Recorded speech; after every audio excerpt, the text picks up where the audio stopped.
Hey, kijk eens.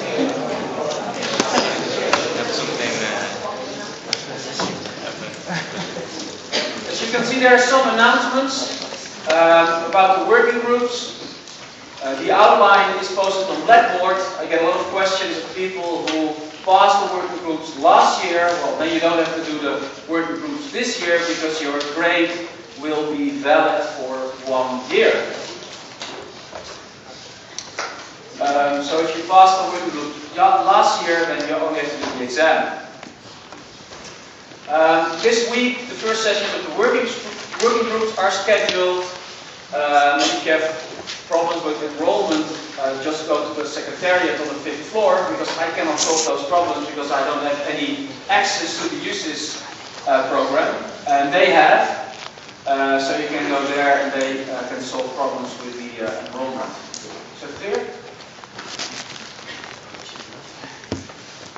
Okay, let's start. Today we're going to talk about EU institutions, and I'm not going to talk about how many members the European Parliament has, what exactly the political parties are in the European Parliament. I'm not going into detail with regard to the Council, but what we are interested in here in this course is the interaction between the EU institutions.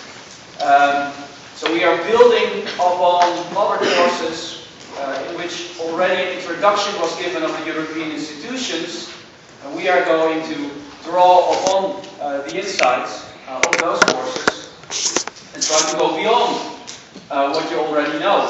So, EU institutions and their interactions. And today we are going to look at the interactions between the Council and the European Parliament. I will give some background with regard to those two institutions, but we'll especially focus on recent developments and the interactions. And next week, we are going to look at the European Commission and also the Court. Now, let's start with a quiz. So just write down 1 to 5, because I have 5 questions. And I mean, it's not for a grade, just a little bit for fun, to check what you know about the European Parliament, about the Council, about the interactions. And during the lecture, you will find out what the answers are. Yeah? Okay, first question.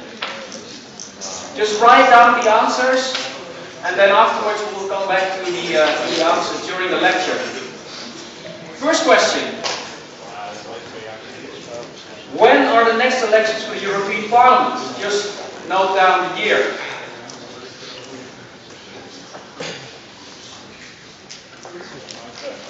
Second question. Through which procedure is the European Parliament mainly involved in the EU decision-making process? What is the name of this procedure?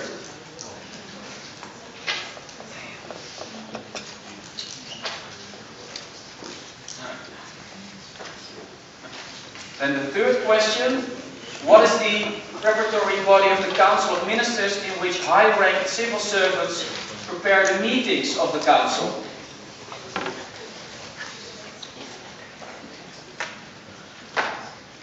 See a lot of people not participating in the quiz, that's fine, but then you don't get any award. Then the fourth question, who is this? And he's a member of an EU institution, but which one?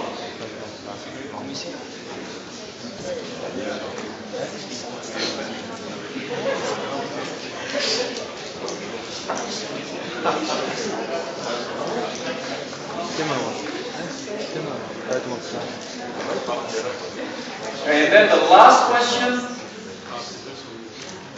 who is this? And he's also a member of an EU institution. Which one? And what is his role in this institution?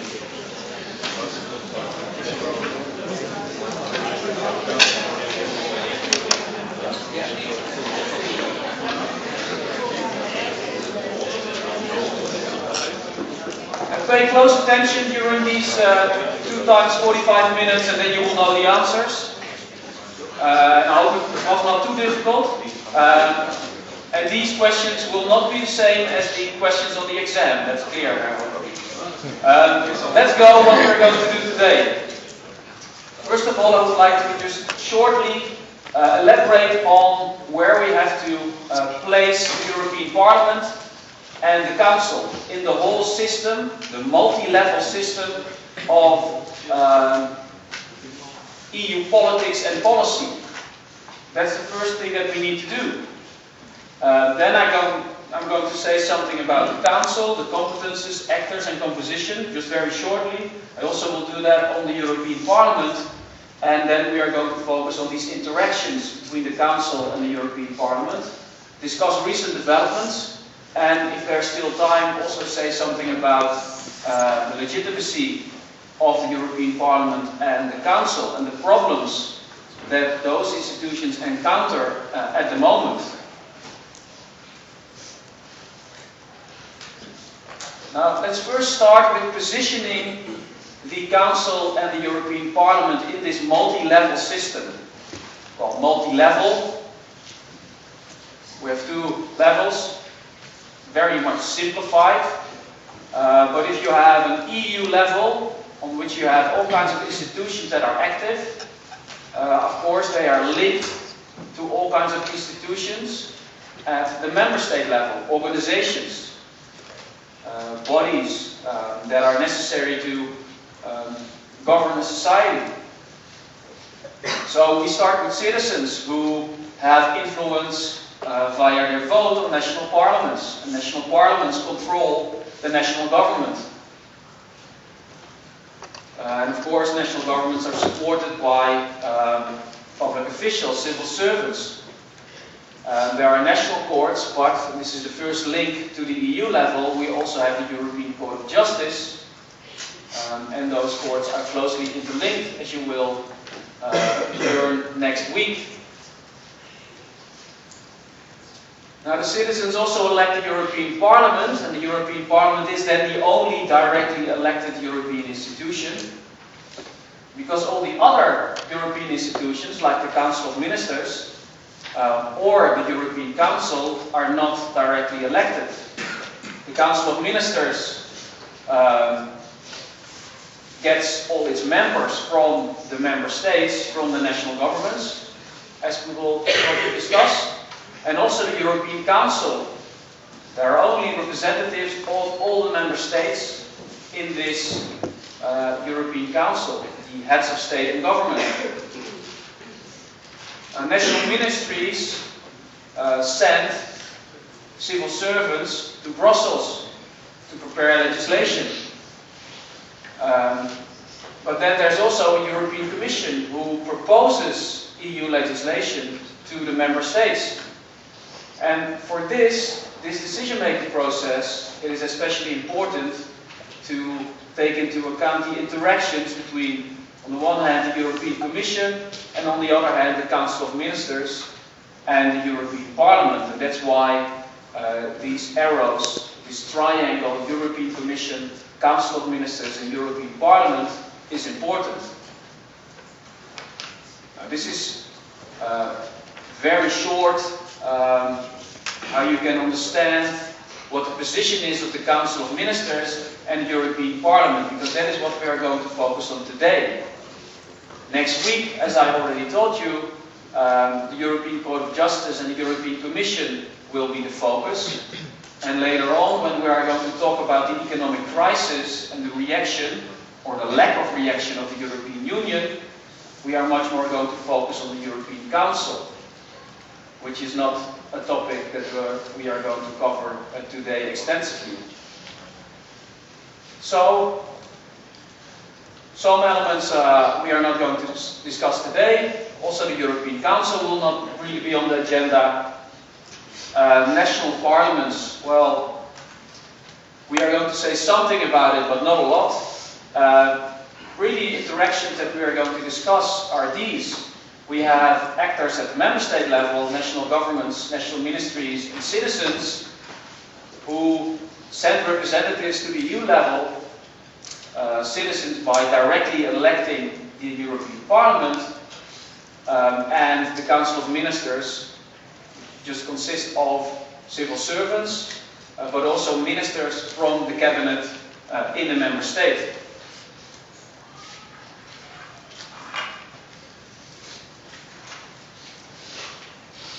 Now, if we make a distinction of all the European institutions that are around, then very often this distinction is made, where you can see on the left-hand side the more intergovernmental institutions, which are the European Council and the Council of Ministers, because here are represented the heads of state and government of each member state, and in the Council of Ministers, a minister, and it can be on whatever policy field, social affairs, education, whatever, depending on which legislative proposal is discussed at the EU level. But the interests of the member states are organized in those two institutions, the European Council and the Council of Ministers. The Council of Ministers is really the legislative backbone, whereas the European Council is much more responsible for the general direction of the EU. We look at the right-hand side, you can see supranational institutions, like the European Commission, which is some kind of the watchdog, so that all member states comply with the EU treaties, and also the European Parliament. Elections for the European Parliament are always on the basis, at least that's what the members of the European Parliament want, on European issues. They defend interests of citizens with regard to EU legislative proposals. It is on EU matters, and they are elected on the basis of a political program and their vision for Europe. Now, in reality, most of the time these elections are so-called second-order elections. So in the Netherlands, people vote for parliamentary elections for the European Parliament, but they really look at the government. Do they like what the government, the national government is doing nationally? And on that basis they decide what to vote for the European Parliament. So real EU issues are not at the core of those elections. But the European Parliament, elected after those elections, really only pushes for EU issues, so strongly supranational, just as this European Commission. You can also see some challenges on the slide. So if you look at the Council of Ministers and the European Council, the effectiveness at a time of crisis. In a couple of weeks we are going to discuss that with regard to the European Council. A lot of national interests, as we saw last week when the budget, the 7-year budget for the EU was agreed upon by the Council. We are going to discuss that later as well. And then all kinds of democratic discontent. People look at the European Council, see their head of state of government or state of government doing all kinds of things, and they don't agree. And at the same time, also these supranational institutions have a lot of problems. So the European Commission is slowly losing power, and more power is in the hands of the European Council, the more intergovernmental and member state-led institution. And, as we will see, there's a strong struggle between the European Parliament and the Council for power. The European Parliament always saying, we are the only directly elected institution, so we should have more power. Whereas the Council, they want to control what is happening, and they don't want to shift too much competences to the European Parliament. So there's clearly a struggle going on. And it seems now that the European Parliament is increasing its power. Now let's look at some of the basics of the working of the Council. And when I talk about the Council, I always talk about the Council of Ministers. So not the European Council, where the heads of state and government are organized, but I'm talking about the Council of Ministers, where all the sectoral ministers, depending on the policy field, are organized.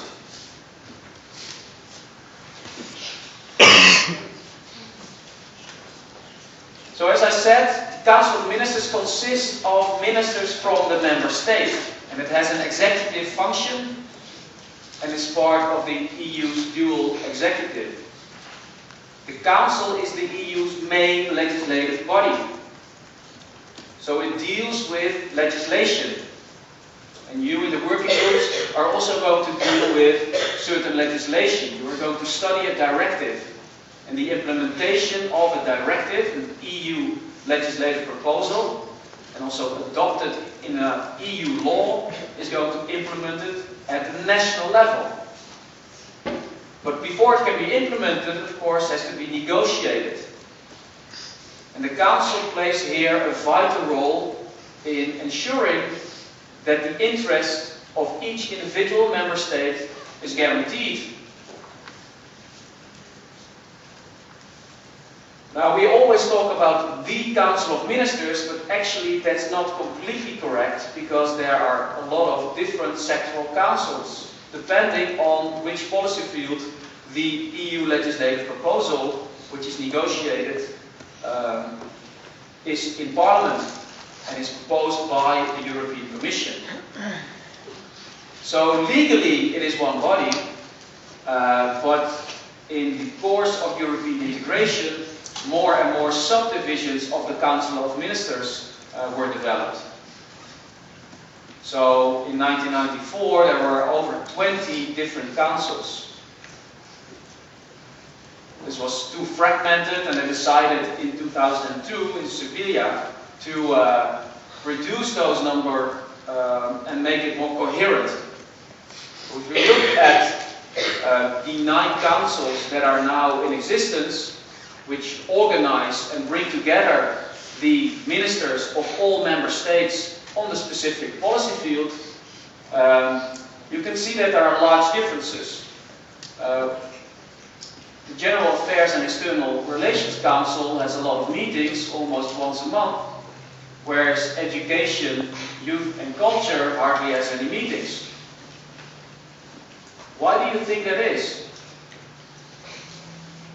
What can explain these large differences in amount of meetings a year? The topics that are important at the time of being discussed. So the topics important at the time discussed. But if we listen, these are figures from 2009, but if I would look up the figures for last year, they would be exactly the same. 1 or 2 less, but they would be more or less the same.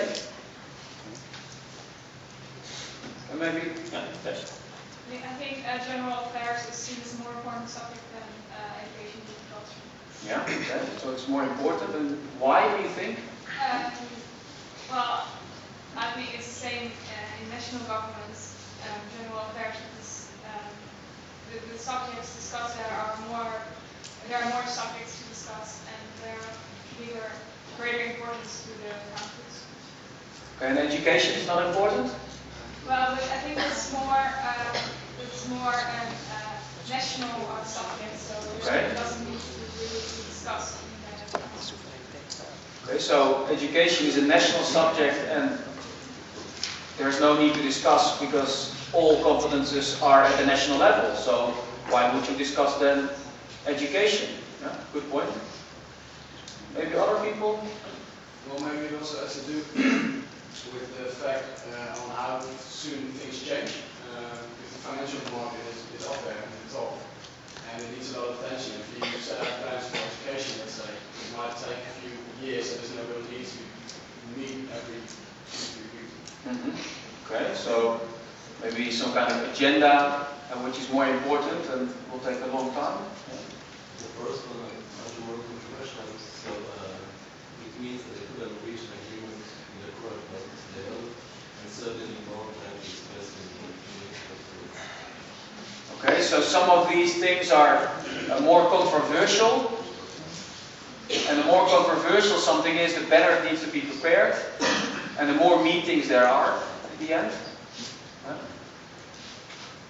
Well, the main reason is that if you look at these numbers, that for some there are a lot of competences at the EU level.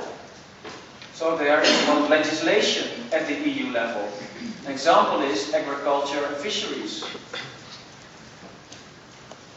So the more legislation at the EU level, the more legislative proposals, and the more this council, sectoral council, needs to meet. So that is one reason, just a lot of EU competences, which also explains education, youth and culture, which is very national. Hardly anything happens there. They discuss Erasmus programs to send students abroad. They discuss how important innovation and education is, but they cannot really decide anything because there is no support among member states to have a real competence at the EU level. But if we look at external relations, there's no real competence at the EU level. They do some stuff, increasingly so with diplomatic missions.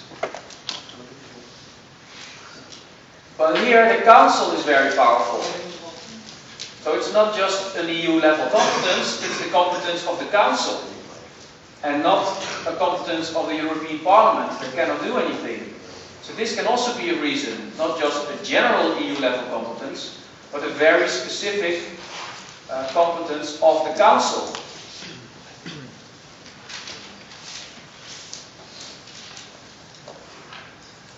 So there are several reasons why some sectoral councils of the ministers meet more often than others. And of course, this Economic and Financial Affairs Council is getting increasingly important and is also getting more and more media attention.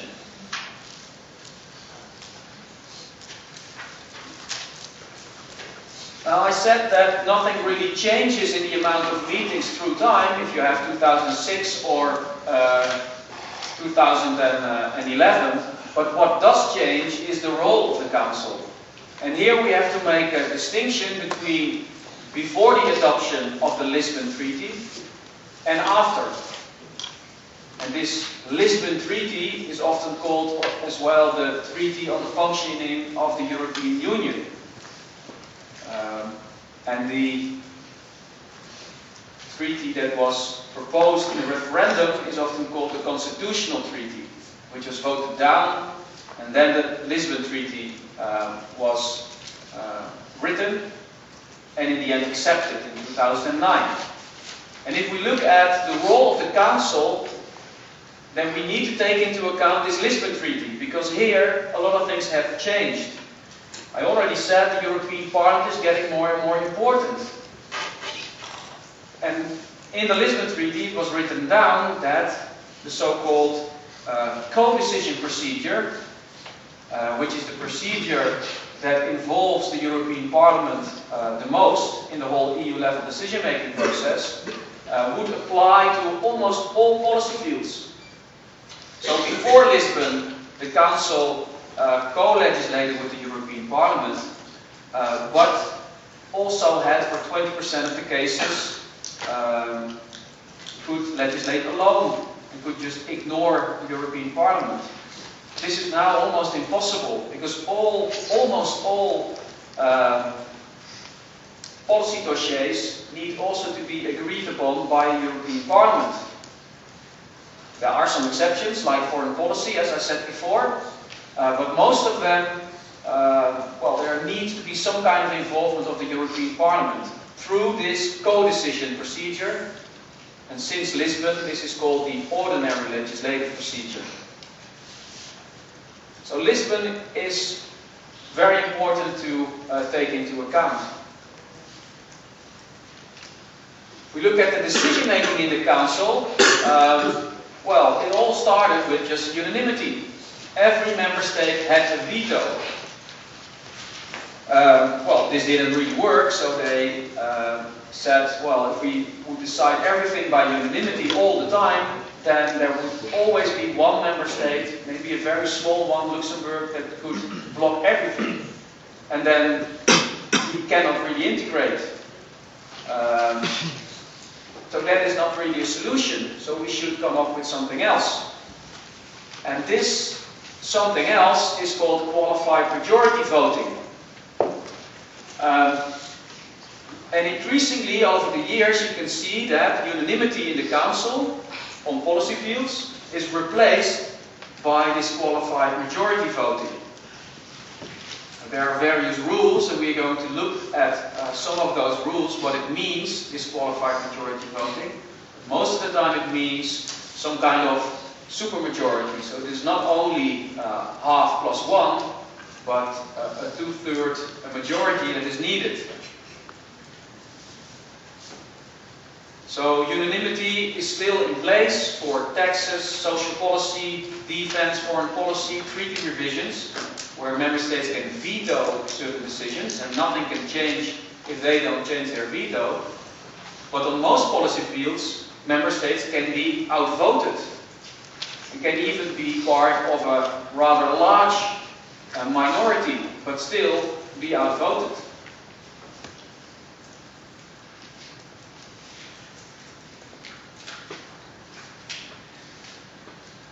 Now, for qualified majority voting, there are two other treaties important. First, we have Nice, and we have again Lisbon. Because what Nice did, the most stupid thing ever, was to make everything even more complex than it already was. So it was not only two-thirds of member states need to agree when a legislative proposal is discussed. No, they made it more complex. And they said, okay, we have votes and we assign votes to member states. And the bigger member states get more votes and smaller member states get less votes. And we start voting on a legislative proposal, and at least 255 votes need to be in favor. But next to that, also a majority of member states needs to be in favor. So you just count the number of member states as well.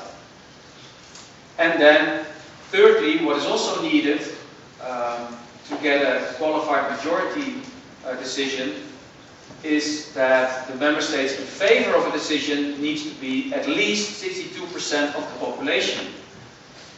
And you can imagine that it's not very easy in a whole decision-making process to determine what will happen beforehand. And you can also imagine that it's rather political if you start discussing among member states who gets 1 vote or 10 votes or 2 votes. So this is really hard bargaining between those member states. And a lot of member states are still a little bit angry at each other because of these Nice negotiations. So if you look at these voting weights, there was one member state very happy and one member state not so happy. The Netherlands was very, very proud that it had 1 vote more than Belgium, which was presented by the Netherlands at the time as the best thing that could happen for the Netherlands.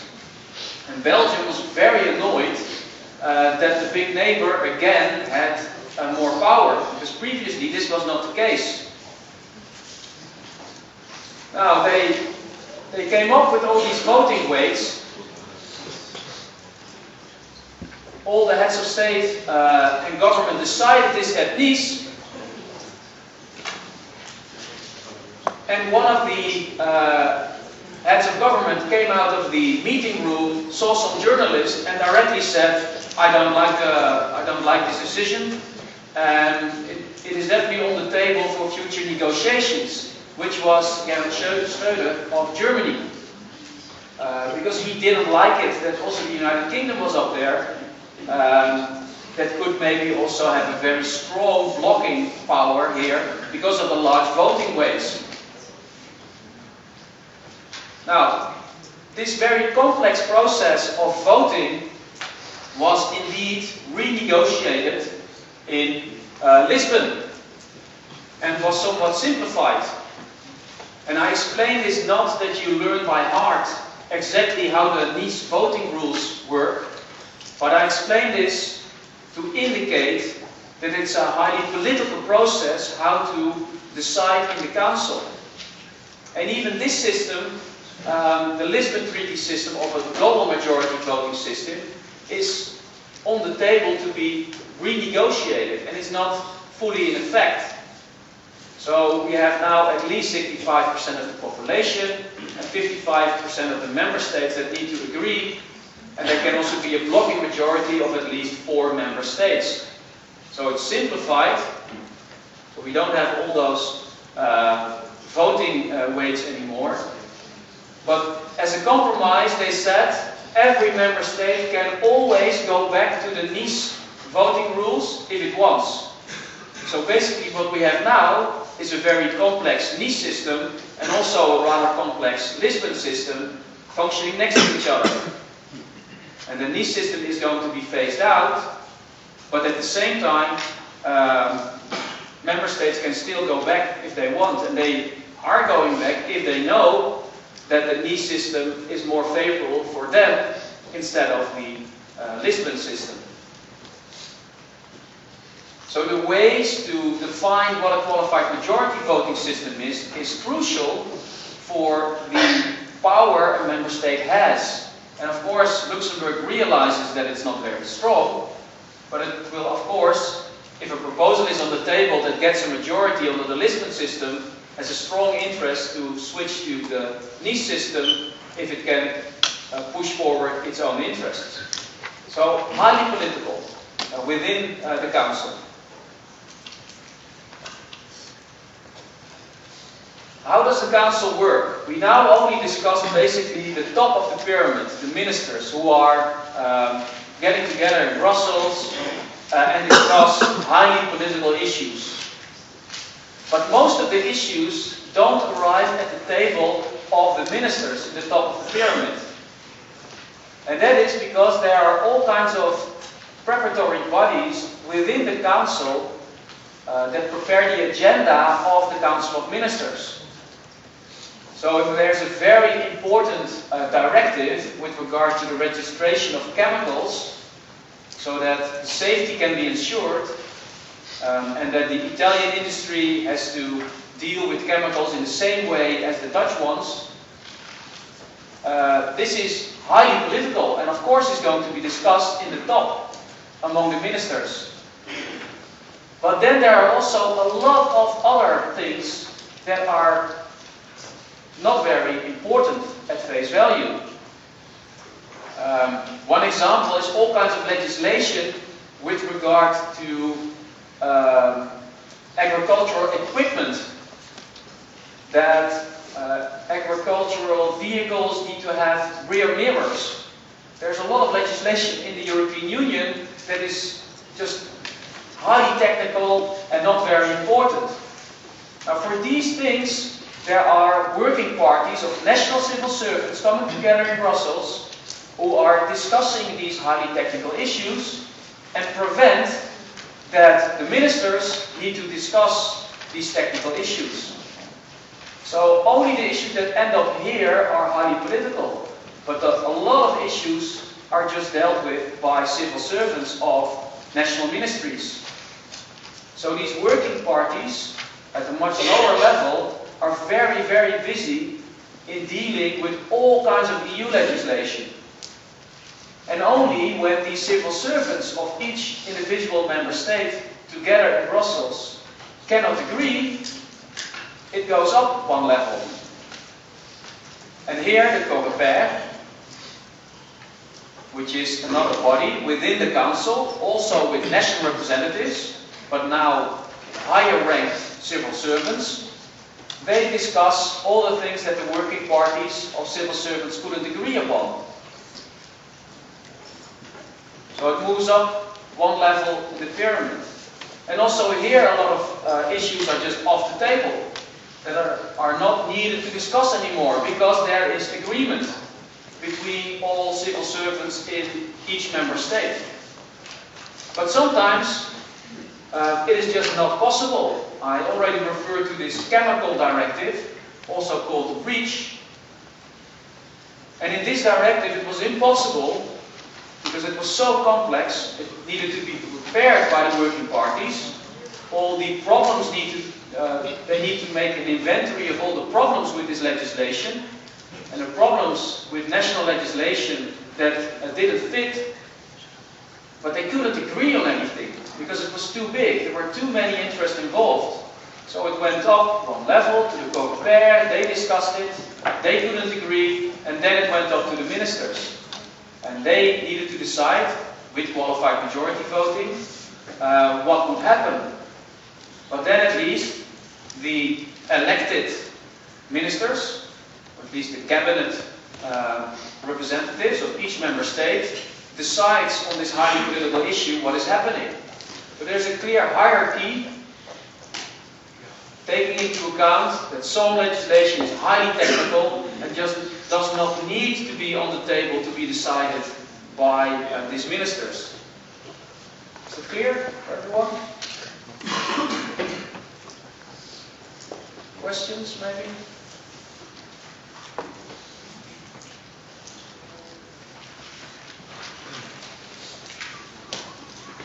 Okay, so now you already have a couple of answers on the quiz. Let's continue with another question.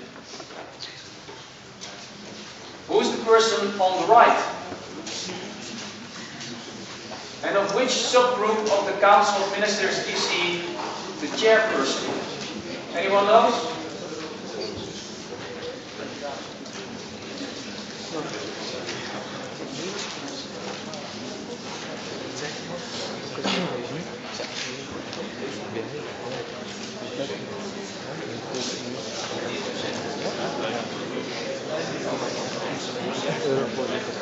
Yeah.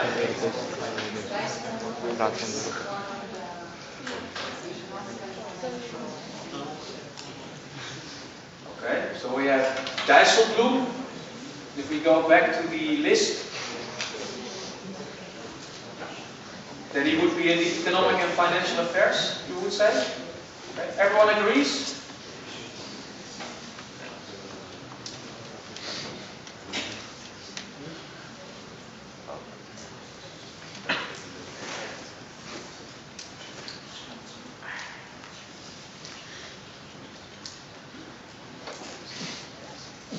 Indeed, Dijsselbloem, Minister of Finance, Dutch Minister of Finance, but as well chair, and the person next to him is Juncker, the former chair of this group. And you would indeed say, well, we talked about the Council, and he's a Minister of Finance, Economic Affairs, they get together, sometimes it's only one representative, sometimes two, as in the Netherlands, because there are two ministers dealing with all kinds of economic affairs. Dijsselbloem goes there once a month, but he's actually not part of, strictly speaking, the Council of Ministers. Because what he does is being a chair, more technical chair, so he's not influencing the agenda heavily of the Eurogroup. So the Economic and Financial Affairs Council organizes all member states, whereas the Eurogroup gathers after the Economic and Financial Affairs Council, but then they ask some countries to leave the meeting, like the UK, Sweden and Denmark. And they cannot be present because they discuss Euro issues. And he was appointed the chair of this Eurogroup, a very important group. He was appointed because he's a social democrat. France liked that, because there's a social democratic government. And Germany liked it because he is clearly in line with what Germany thinks is good economic and financial policy. So he was an ideal compromise candidate of a country that also has a AAA status economically still. Maybe we're going to lose it, but at that time was no doubt with regard to the AAA status of the Netherlands. So an ideal candidate. Well, the guy here, he's from Luxembourg, so you can already guess a little bit that that they don't want to have a person from France or from Germany, because they could easily just be some kind of spokesperson of the interest of Germany. So they want to have a person from a smaller country that doesn't have this weight of politicians from bigger member states. And this Eurogroup gets more and more important. It's the group of finance ministers of EU member states that are also member of the Eurozone. And also here we have working parties, in the same way as we have in the normal Council of Ministers, but this is just a more restricted set of ministers that are gathering here. So it is not as straightforward, and it's getting increasingly complex, because we have on the one hand the Eurozone group, but all the rescue packages with regard to Greece and also the large funds that are now put together are decided upon yet a bigger group. So the UK doesn't participate there, but Denmark and Sweden do. So we just get some kind of patchwork of all kinds of council formations where some member states do participate and others don't. And it's not really coherent. And this is a rather recent development where all kinds of groups of ministers are meeting all the time, and some ministers need to leave the room because they are not a member.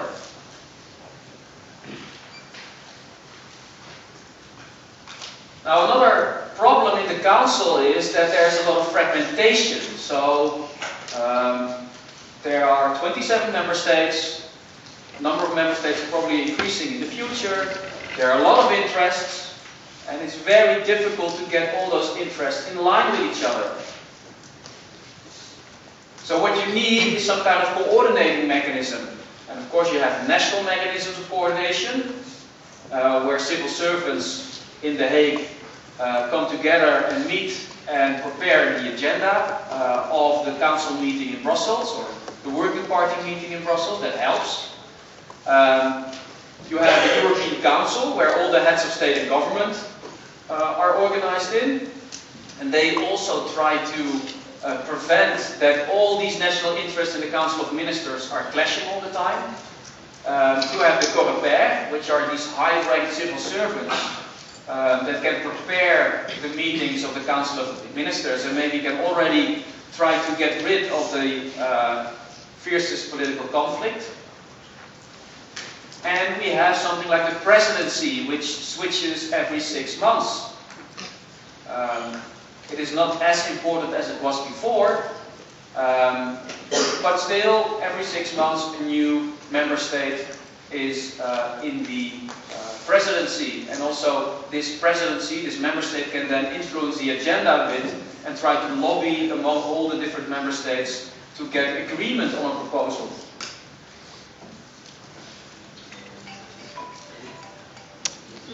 Because someone is now getting cold and it's time for a break.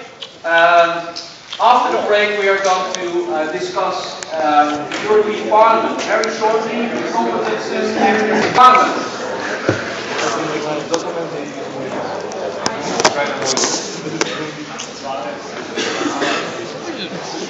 Because of time, I'm not going to show you these videos, but they are a rather nice introduction. Two sides of the story. One, very, very enthusiastic about the European Parliament. A member of the European Parliament introducing the European Parliament. And the second one, a member of the European Parliament from the UK, who's criticizing the work of the European Parliament. I will put these slides on Blackboard so that you can look up the video clips. But let's focus on the interactions between the Council and the European Parliament. Now, one of the powers of the European Parliament is approving the budget of the European Union. And every 7 years, a budget needs to be approved. It's a lot of money, not if you compare it to the entire GDP of all member states together. But there are some harsh negotiations going on, and last week agreement was reached between all member states in the European Council. Maybe you heard something about it. Or if not, then I have here a couple of websites where talks and discussions were going on what was happening. Before, a lot of member states were saying, we need more money, we need more subsidies. Whereas other member states, like Germany, said, no, we need to cut spending.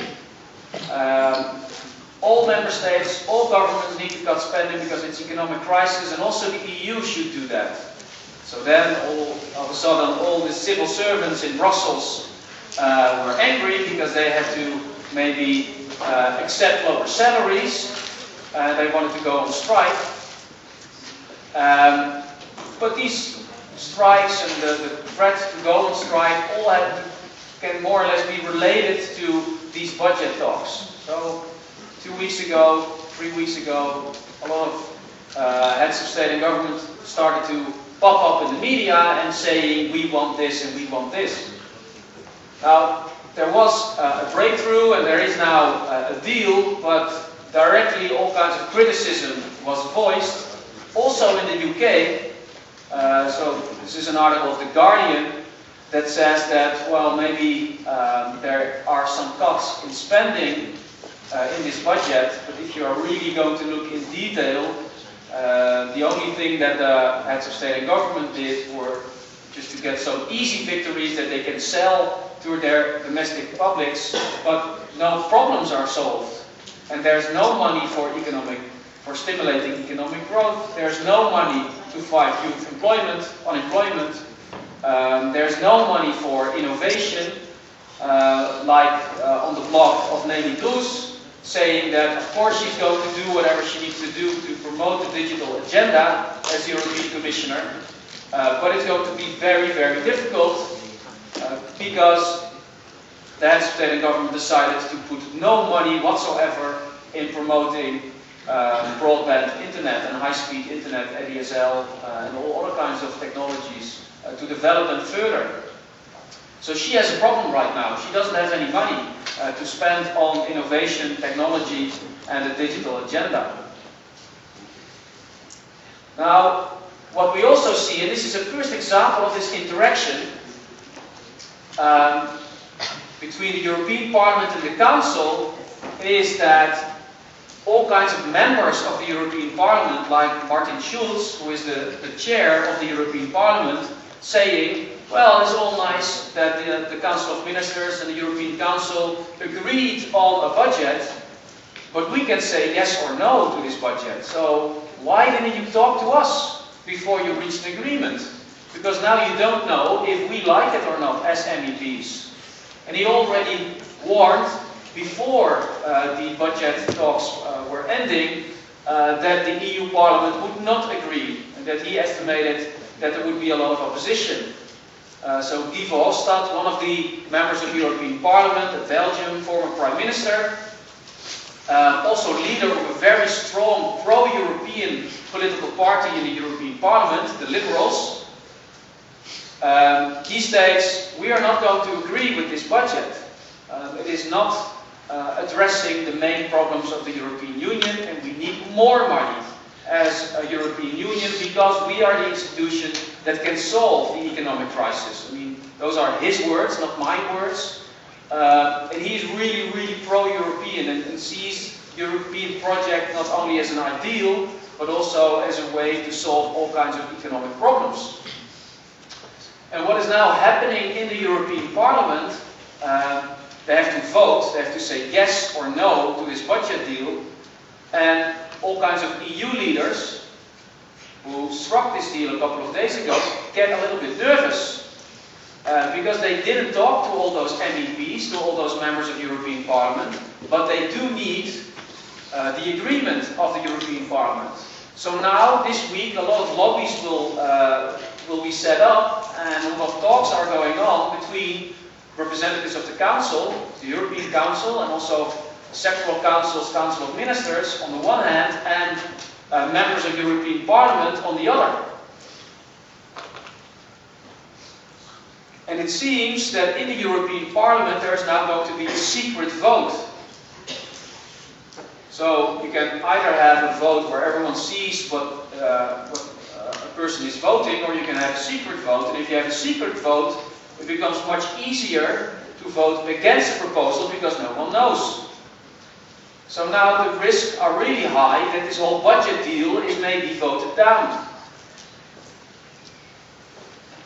By changing a decision-making rule from public to secret vote, but also by the decision of the ministers in the European Council not to discuss anything with the European Parliament before there is a deal between member states. And they really couldn't because it was really complex to strike a deal. But here you can clearly see with regard to the budget, although it is only once every 6-7 years, that there is interaction between the Council and the European Parliament. And that they are linked to each other. So it is unclear at the moment what is going to happen, but it's highly political. And there are some serious clashes going on right now between pro-European institutions like the European Parliament and institutions, also EU institutions, which are much more intergovernmental, where the interests of the member states are much more at the forefront, like the European Council and the Council of Ministers. So the first task, approving the budget, is a very important way how the European Parliament can influence and also interacts with the European Council and the Council of Ministers. They can approve the Commission as a whole, something that is going to be discussed next week.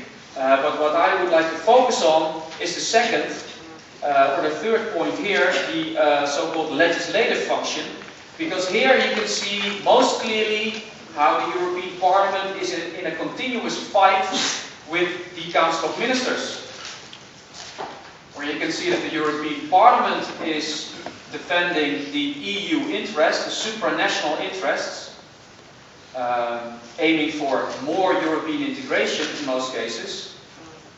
Whereas the Council of Ministers is trying to defend the national interest and at the same time tries to solve all kinds of problems that cannot be solved by only national policy. And increasingly, as I already said, legislative proposals for EU legislation and laws are dealt with via the co-decision procedure, or labeled since Lisbon as the ordinary legislative procedure. And these other two are not that relevant anymore. So the assent procedure is only relevant now for enlargements. And that's about it. So let's look at this co-decision procedure. I'm not going to ask you to learn by heart exactly how this procedure works, but I want to show how the dynamics work between the two institutions and what the consequences are of those dynamics. So now we are really ending up in the topic interactions between Council and EP in the ordinary legislative procedure. Now what is this procedure exactly? It all starts with the Commission having the right of initiative. They propose legislation, and we're going to look at some examples of legislation. The Council then reacts, and the Parliament has the possibility to either amend the proposal of the Council, which is then already something different than the Commission initially proposed, or reject the proposal of the Council. And there are various steps in this whole procedure to ensure that all institutions can play a role and that no one is dominant over the others.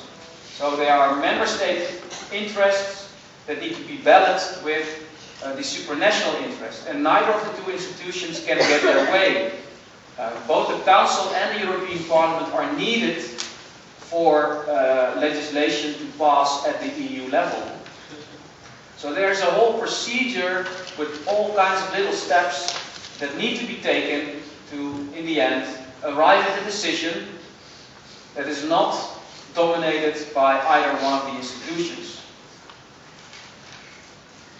And we, of course, need to take into account that there are different kinds of regulation or different kinds of EU law. There are directives, regulations. Regulations rather technical, much easier, directly applicable as law in each member state. And directives is also going to be the topic of the working groups, which is special EU legislation, where all the details are filled in at the member state level. So there are some guidelines that everyone agrees, But how exactly these guidelines need to be respected is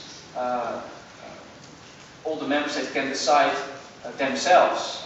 So the environment needs to be protected. You, as an industry, cannot pollute the air.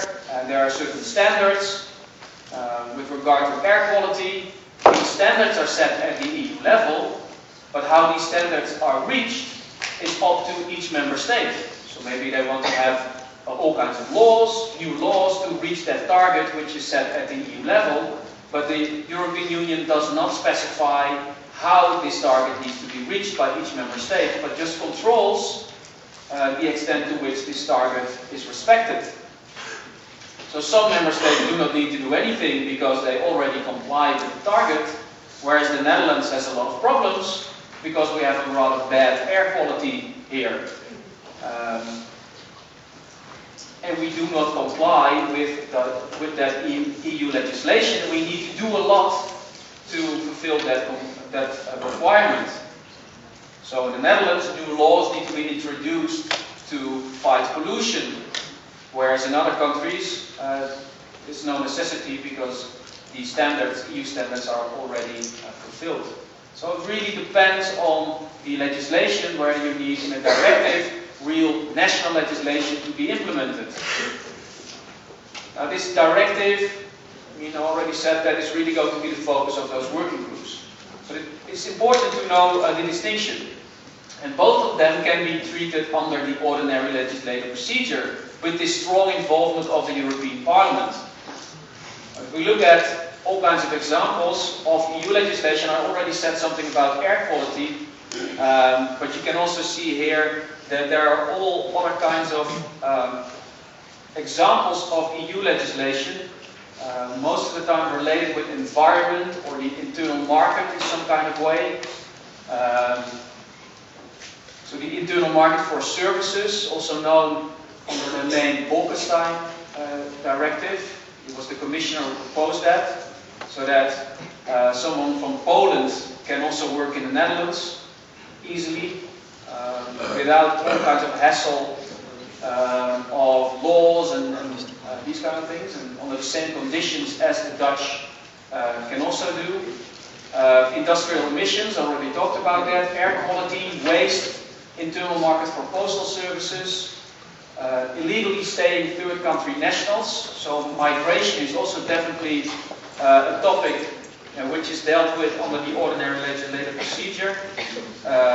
Data retention directive, maybe I'm going to say something about that later.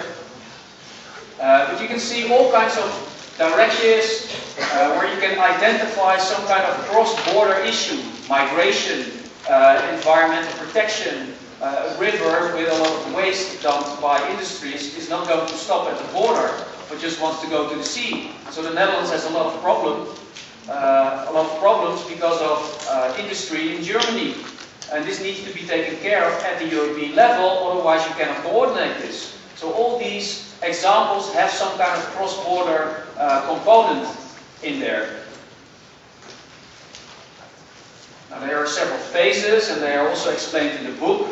What we are really focusing on is this second one, this EU-level decision-making process, whereas in the third phase, the working groups are in detail going to look at the implementation at the national level of directives. So now we are going to focus at the second phase of the ordinary legislative procedure, the EU-level decision-making process. It starts all with a proposal by the European Commission.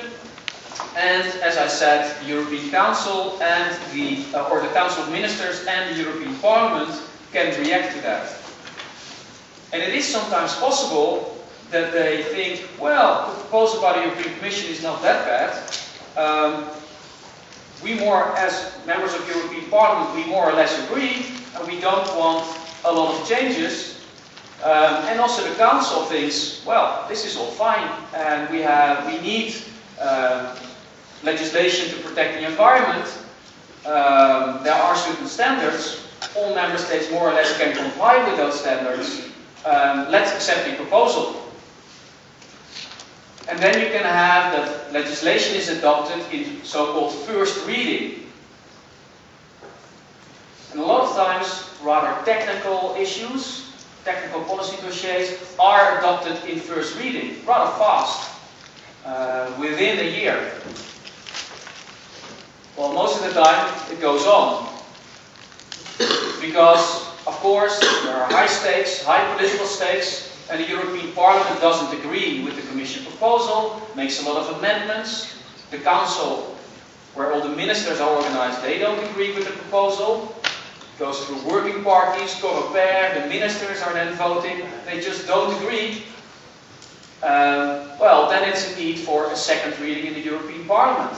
The European Parliament looks again at the proposal.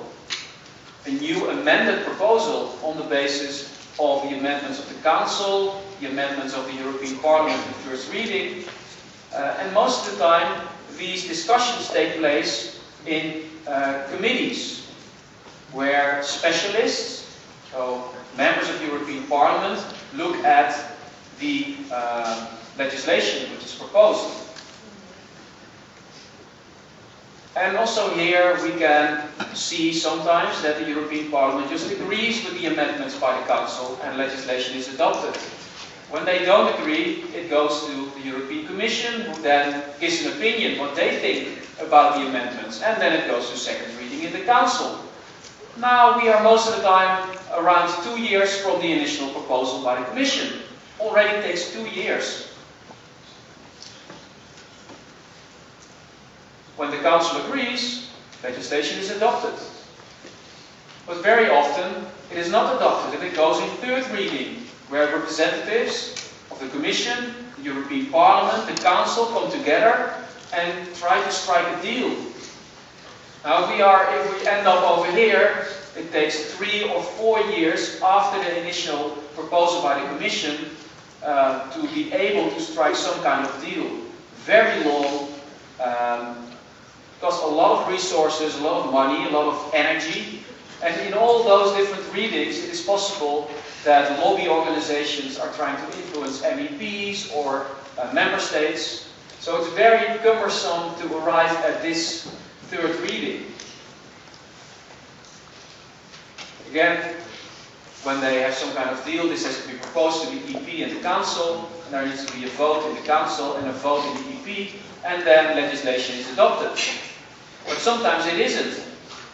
And then it goes back to the European Commission, and the Commission needs to do a new proposal, and this can sometimes take 5, 6, 7 years.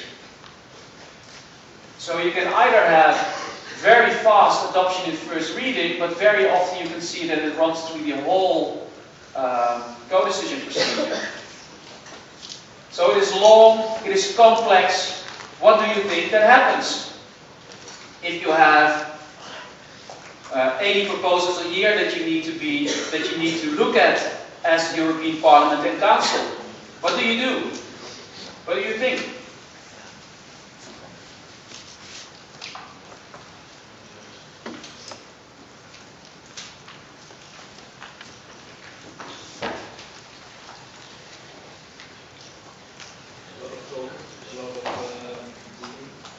Okay, a lot of talking, yeah?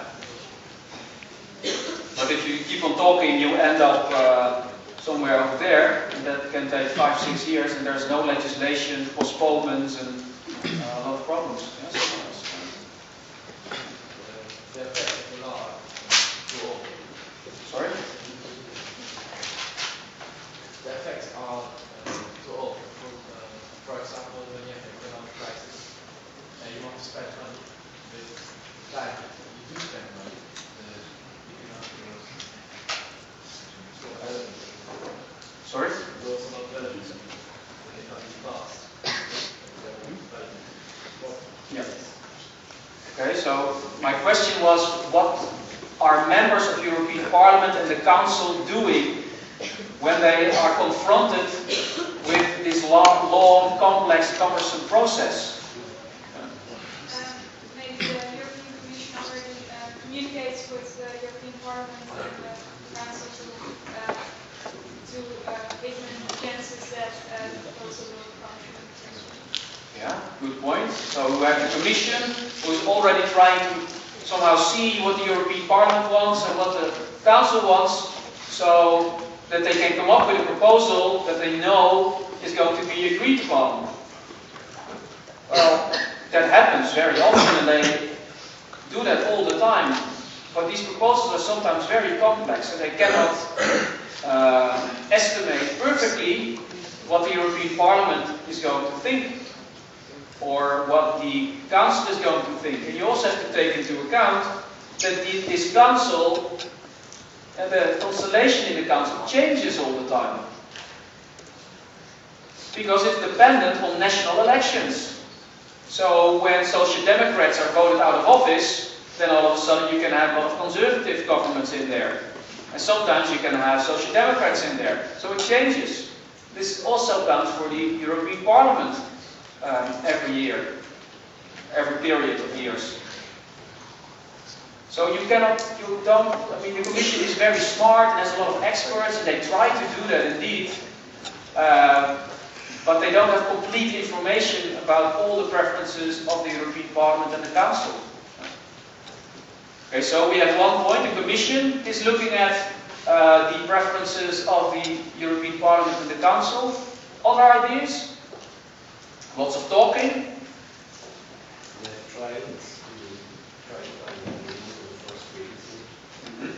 Okay, so there are trialogues. Can you explain what a trialogue is? It's a meeting of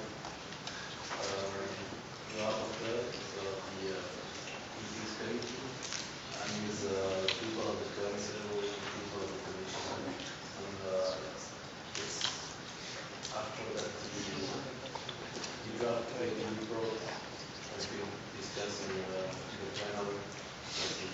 Just let the to avoid to be on the second meeting stage, which will require. Yeah, very good. So what we have is, on the one hand, the European Commission preempting all kinds of conflicts, but we also have talks informally, so-called trialogue meetings, between the European Parliament members, the Council members, and some members of the Commission. And they especially take place in this first reading. So important members of the European Parliament, important representatives of the Council of Ministers meet behind closed doors, informally, to strike a deal in a very early phase of the co-decision procedure. Because you don't want to end up here, because this takes years and years and years. So you try to informally strike a deal. You could also call that in Dutch achterkamertjespolitiek. Not very transparent. But it's a way to deal with this very long and complex process. Now let's look a little bit more in detail what happens in the European Parliament and also with regard to those trialogues.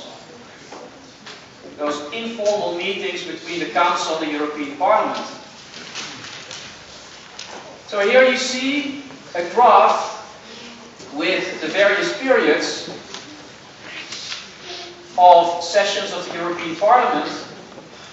And you can see in a period in which it was not yet possible to agree in first reading that there was a lot of third reading and a lot of second reading. From 1990 onwards, it was possible to agree in first reading. And you can directly see that there was a sharp increase. And right now, almost everything is first reading. And these first readings can only be negotiated behind closed doors in a very early stage, where representatives of the Council and the EP meet and say, well, we give you something, and then we get something back, and we will propose it to plenary, but don't worry, they will all agree, and that's it. So no open debate, not very transparent, but highly efficient, because the amount of legislation adopted went up. And the amount of third readings, this very, very long process, went down. So you could say it's efficient, it's effective, there's more legislation adopted. So say maybe more problem solved in societies. And at the same time, more informal negotiations in a very early stage of the co-decision procedure, well, that doesn't really increase transparency, because there's this very small set of representatives of the institutions that are negotiating and striking deals all behind closed doors. So this was highly criticized by especially scholars, academics, who said, well, this is not the way how you deal with all these new powers that you give to the European Parliament. You give more power, and the reaction is less transparent decision making to deal with the increase in powers. Now, if you talk with a member of the European Parliament, most of them, and now it's a little bit changing, but most of them, they don't see the problem. They say, well, we can say and we can still vote in favor or against. We are involved. The Council takes us very seriously, and we get more legislation. You could, as a scholar, you could say, as an academic, that's true. Of course the European Parliament is involved, but it's not proposed to the plenary. There is no full parliamentary discussion anymore. It's behind closed doors. It's not really clear what is happening there. So there are really two arguments, some in favor and some against. And these arguments are used by different groups, people who study the European Parliament, and also people who are really participating in the daily decision-making process. Now, there are some examples where it had a rather negative effect. And one of those examples, and this is actually the most extreme example, was the Data Retention Directive from 2005. And this Data Retention Directive wanted to ensure that all providers of internet services would preserve the data of internet traffic of their customers. And in some countries this was 2 months, in other countries this was 3 years, which created all kinds of problems of competitiveness of those internet providers who had then difficulty to enter other markets. So there was a need for EU legislation. But it was also very politically sensitive because of the privacy of citizens and the cost for industry. And at the same time we had the bombings in London, and we had the presidency of the UK, of the Council, that really wanted to show some results. So there was an incredibly fast decision-making process. Within 6 months, the Member States, the European Parliament, and the Commission decided what would happen with this privacy legislation. And they said, well, you can just have a certain amount of time that you need to preserve the data, and the industry has to pay. The European Parliament agreed, the Member States agreed, because there was a lot of pressure to show results in the fight against terrorism. And because of the possibility to arrive at a decision in first reading, through these informal negotiations, you had policy, highly sensitive, highly political, within 6 months. And all kinds of problems emerged afterwards, because there were a lot of costs for internet providers, and it was not clear for them exactly what this all meant, all this legislation which was drafted very, very fast. And it was against a lot of constitutions in the Member States, because it was touching upon the privacy of citizens. So in Ireland, Slovakia, also in Germany, there were court cases saying that this legislation is completely in tension with all kinds of constitutional treaties at the national level. So on the one hand, it is extremely efficient and you can show results to the population with regard to the fight against terrorism, and on the other hand, you create legislation which is just sloppy, because there's not enough debate and not enough experts were consulted to arrive at proper legislation. Now, Maybe it is an extreme case, but here you can see all the dynamics and all the problems that are related with those informal agreements. I wrote an article myself on this, why is fast track, which means these early agreements, trialogues, the way to go, in which I researched the justifications given by European parliamentarians to go for this fast track legislation. So if you want to know more, you can read this article.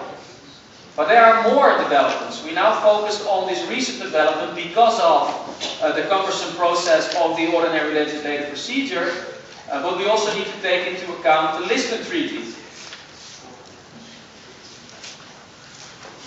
So the Lisbon Treaty gave much more powers to the European Parliament. There's an extension of the ordinary legislative procedure. They can now say much more on justice and home affairs. All kinds of international agreements. The EU can negotiate international agreements for all its member states. And before, the European Parliament did not have a say. Well, right now it has. And it can even block these agreements. And it did recently with an anti-piracy internet treaty between the US and the European Union. So here you can see that it clearly uses its powers given by the Lisbon Treaty. But at the same time, this Lisbon Treaty gave so much powers to the European Parliament that it cannot really cope with the increased workload. So there's more work for the European Parliament. And what do? They engage in more informal meetings in first reading between the Council and the European Parliament to deal with this increased workload. So you give more power to the only directly elected institution, and you end up with more informal agreements and less transparent decision making. Highly problematic from a democratic viewpoint, and also sometimes problematic from the viewpoint of efficient, effective policies. Okay, some shameless self-promotion again. There is one Dutch article, het Europees Parlement meer macht maar weinig zichtbaar, in which I explain exactly this argument, where you have more workload for the European Parliament, more democratic powers for the European Parliament, but you end up with a less transparent decision-making process. And this is actually quite relevant also if we take into account the role of national parliaments.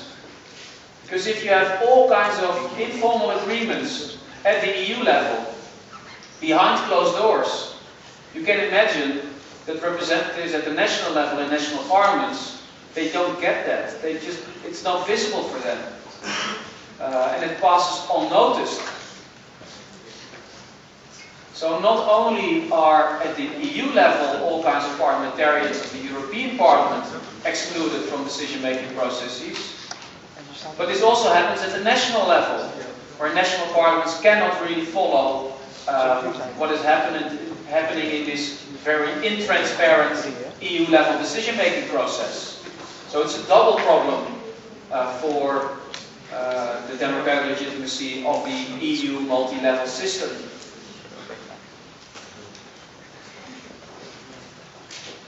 Now let's look in the last 10 minutes to the problems that the European Parliament and the Council have in the eyes of citizens, because both institutions have a lot of problems. If we look first at the Council, we already talked about fragmentation, workload, all kinds of ways to deal with this. The last point here, all these early agreements, trialogues with the European Parliament.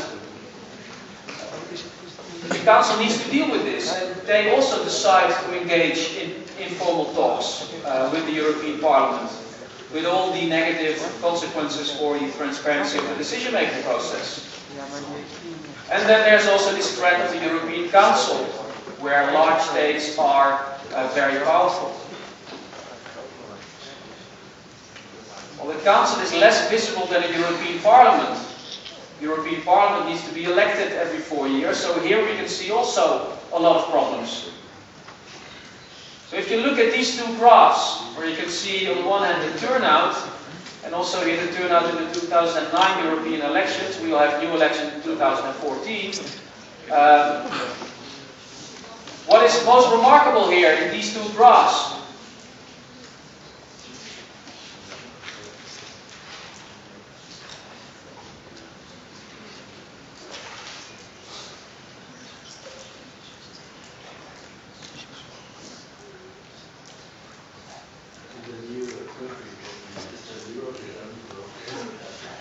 So we have former Warsaw Pact member states who don't vote a lot. Slovakia, Lithuania, Poland, Romania, Czech Republic, Slovenia. Then we have the UK. They don't vote a lot. Yeah, true. Other things?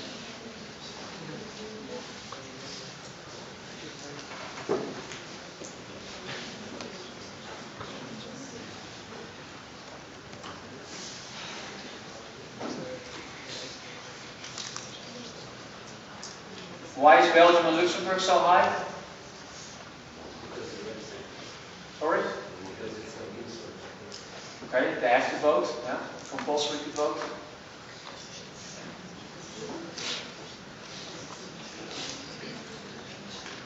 The Netherlands is up there, not very impressive. What does this mean for the legitimacy of the European Parliament?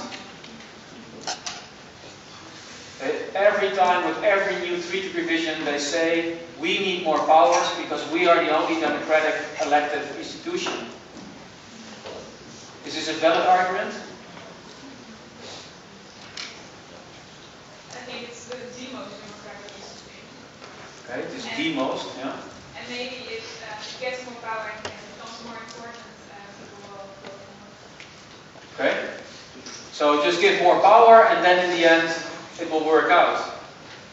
Well, if we look here, the power of the EP increased and the turnout only went down. Yeah, but maybe because media attention went down for the parliament and for the majority in general, and people became more cynical about it. Maybe it became more democratic, people became more positive about European Union and more interested. Okay. So media is here an important factor. That maybe less media attention or pessimistic media attention can explain this. Well, I don't have graphs here with media attention. I also have them, and then you can see that the media attention for the European Parliament actually increases over the years. What would be a good hypothesis to do research on? What does it mean more for the European Parliament? Is this argument of them that they want more power still valid if you look at these figures?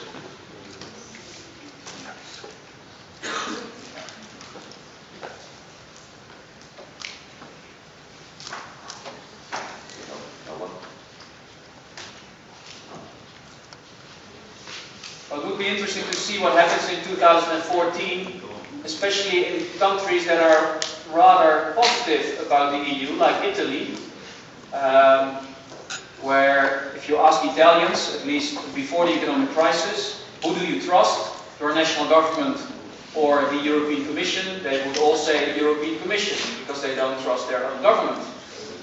But if you would ask them right now, it is rather different because the European Union forced the Italians to cut spending. So there you can see a lot of changes, and maybe this will result in that they will not show up in these elections. Or they do, but maybe will vote for anti-EU integration parties, which is of course also possible. Turning out in these elections doesn't mean that you are always positive about the EU, but you can also vote for political parties who don't really like the European Union and the European integration. Now it is stated by various scholars that you can only solve this problem with the turnout going down if you introduce real politics in the European Parliament. So Simon Hicks says if you don't have an opposition between left and right in the European Parliament and between pro and anti-EU in the European Parliament, people will never notice what is happening there. So you need these very strong divisions between political groupings. And right now, there is a left-right divide, but there's no strong pro-anti-EU divide in the European Parliament. The pro-EU group is much larger. So no political debates, not very visible, no political conflict whatsoever, only on very specific topics. And this is just not interesting. Not interesting for the media. Not interesting for citizens to follow. And that's why you can only see a downward trend in turnout. And there are actually already discussions going on, saying to members of the European Parliament, the next time we are going to revise a treaty, don't start again with the argument we are the only democratically elected institution, because actually the turnout EU-wide is below 50%. And in some countries it's even below 20%. And there are other issues with the European Parliament. It still lacks the powers of other parliaments. It doesn't have the right of initiative of legislation. This is only in the hands of the European Commission. And all those political parties that I was talking about are not really coherent, strong political parties. The Liberals are organized in a more or less cohesive party, but the D66 is in the same party as the VVD. And they have completely different visions for Europe at the national level. But they're still in the same political grouping, and there are more of these quite strange groups together.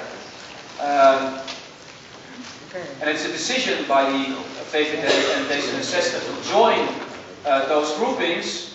But if they do not join a big group, then they don't have any power in the parliament. So there's a strong incentive to just form these big groups that are rather incoherent. So they are not really transnational parties, and we still vote on national lists in the parliamentary elections.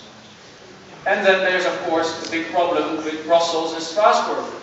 Every time the sessions of the European Parliament take place in Brussels or in Strasbourg. It costs a lot of money to transfer every other week to either one city, and this is still blocked by France that doesn't want to give up the right to have these meetings in Strasbourg. And they can veto it, and they do every time it is on the table. Now hopefully it is a little bit clear how the interactions work between the European Parliament and the Council. Next week we are going to talk about the Commission and the National Court and the European Court of Justice.